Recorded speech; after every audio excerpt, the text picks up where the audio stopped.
Okay, you got your fire going. You somehow procured yourself some meat.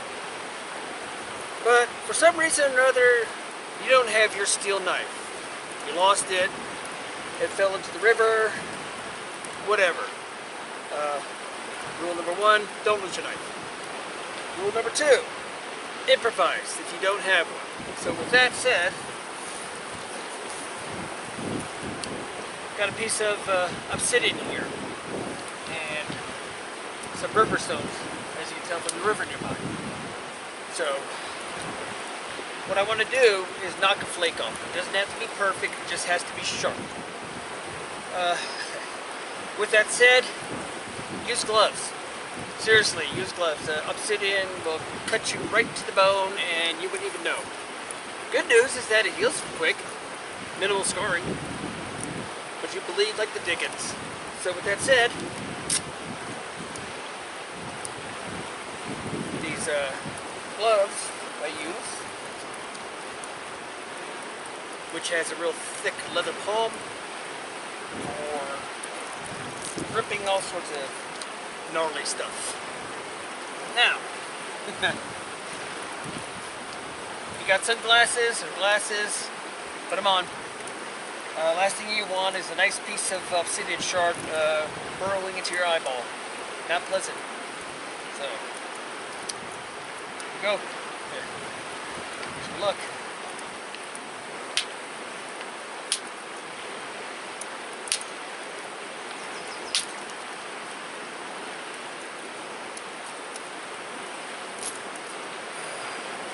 Yeah. Find another place. This is crumbling instead of fracturing. Not a good piece.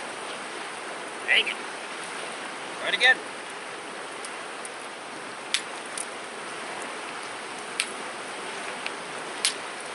There we go. Yeah. Helps to brush off your shard. Last thing you want is volcanic glass shards in your meat. So.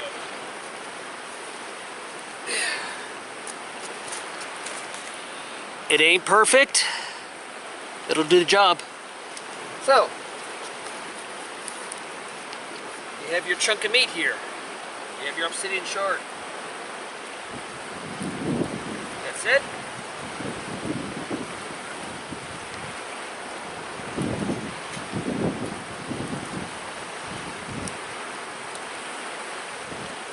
Cut right off. Nice.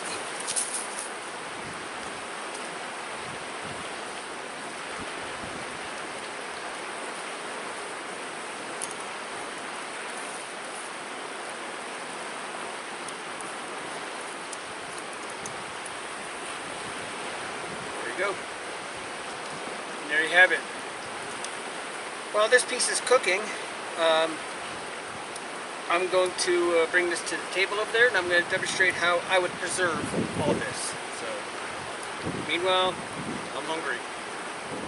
See you soon. Okay, well, ate what I could here. As I said, the best preservation method when it comes to food is get it in you. Have your body put it on as reserves, as well, fat, survival muscle. But once you gorge yourself, you can't eat anymore, and you have some left over here. What you could do is slice it down like so, strips, or fillet it open like so, and dry it out that way. One thing that I do like to carry in my rucksack is rock salt. I got 5 pounds of this for like $9 off of Amazon. What I like to do is, obviously I don't want to use my obsidian here to saw, because I'll potentially getting some glass shards in there. Yeah, I'm speaking this from like first-hand experience here, but anyways, what I'm going to do is basically start cutting strips off as thin as I can with the obsidian. sharp all around.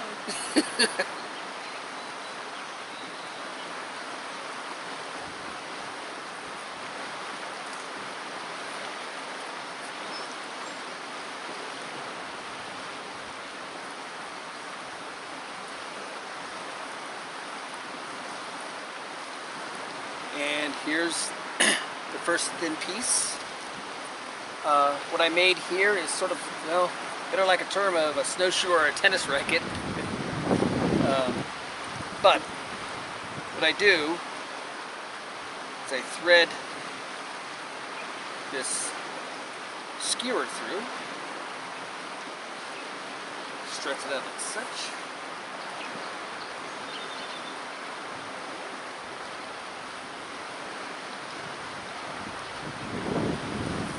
Go. Take like a river stone or a rock, and salt it, which helps not only with the drying process, but helps prevent any pathogens from growing on it. And salted jerky always tastes good.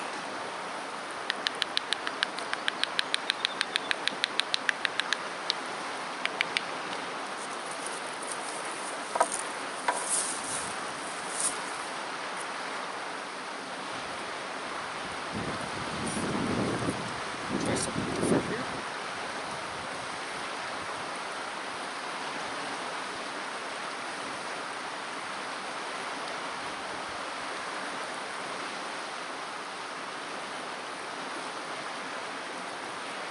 Not as much, not as high as the boat, but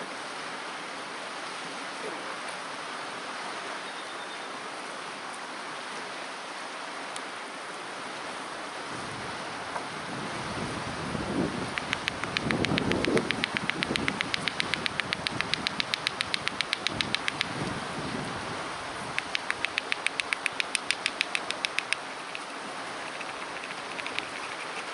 Oh yeah, this works better. Instead of tapping it, just grind it on there. There we go. Yeah. See if we can cut off another small piece to put on this here.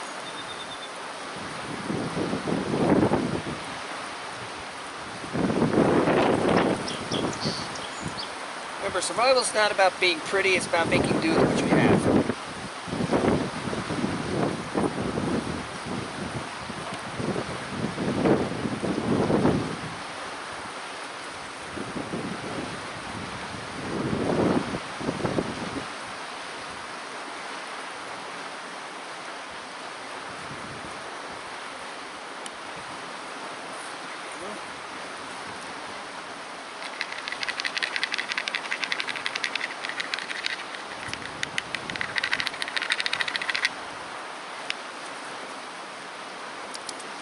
Salty.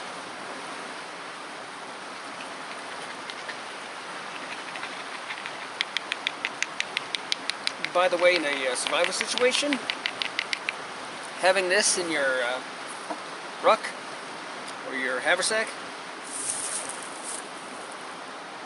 and you just basically take kind of a little kernel, put it in your mouth, it tricks your body that you're actually getting food into you. But you didn't know that, huh?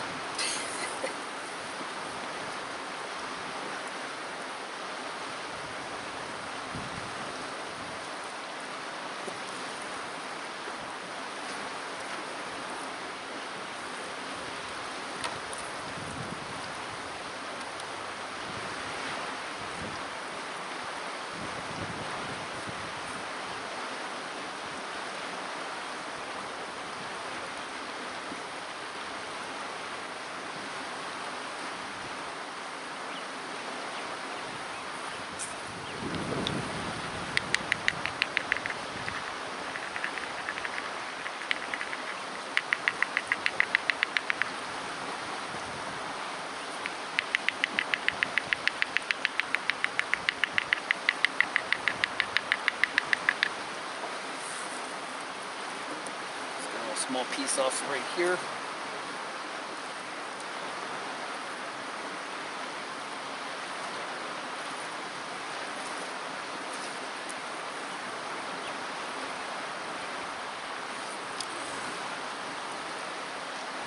this for another one here. So I'll just butterfly it.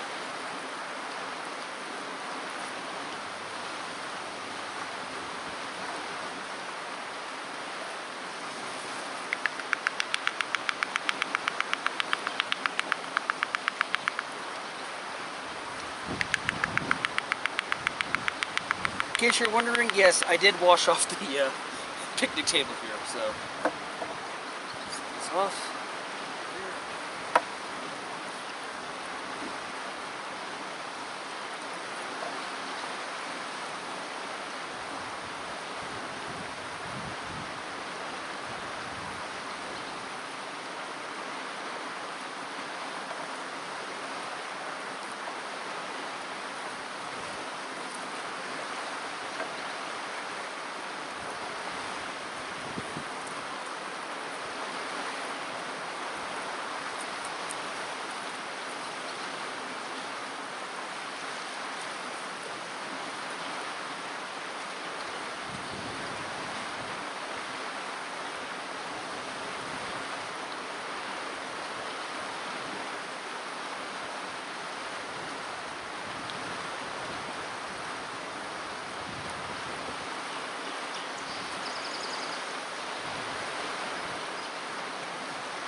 Nice.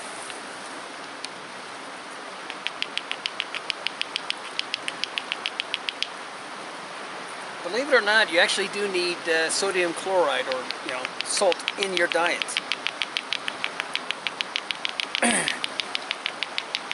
Because without it, within about 4 days of fasting, your brain's all loopy. Even if you've been eating, you just need some type of sodium chloride in your diet. Something I didn't know.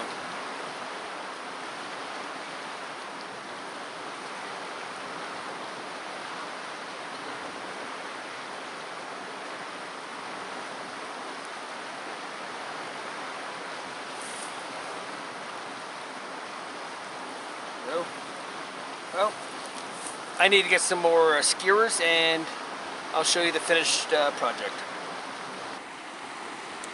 And there we have it. That one big chunk, skewered out, spread out into this. Just gonna hang it out into the sun. And the great thing about it is you could just turn it. So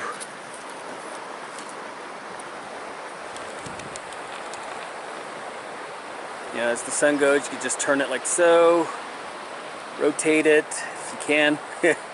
Not easily, but also the wind also goes through it, helps dry it out even more. So there you have it.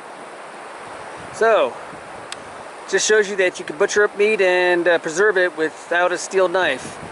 Though, truth be told, is I'd rather have my steel knife. Well, and here's the finished product. Completely dried out. A lot of shrinkage here.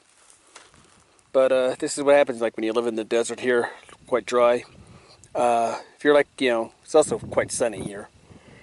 But, what you could also do is if you have inclement weather, cloudy, or it's kind of a humid area, what you can do is make a hoop like this, and then just like set it over a low smoky fire, and smoke the fire, just kind of turn it like so every so often, and then you'll get pretty much the same results. Probably tastes a lot better too. So, alright, let's see here. Give this a little taste. Oh yeah, dried out.